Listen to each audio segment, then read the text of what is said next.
Dennis and Jayla, in this week's Ask Amy report, I tried out the torch light. Here's what happened when we put it to the test at a local auto shop. One by one, tire by tire, vehicles drive onto the lifts at Rogers Automotive in Marion.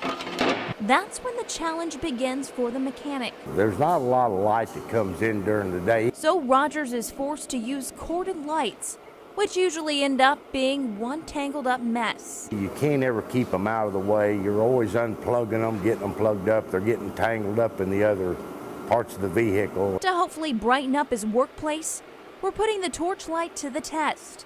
But Rogers has his doubts. I'm just wondering how it'll hang up under there and be able to give us enough light and last long enough to get the job done.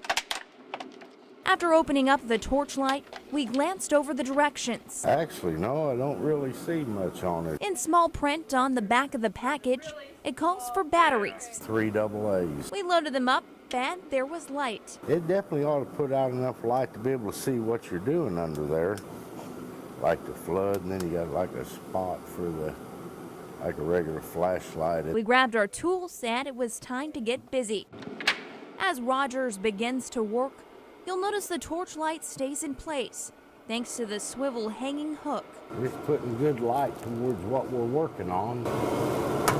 And if you don't have a place to hook the torch light to, there's also magnets on the bottom. So the big question, are we hooked on the torch light? I liked it.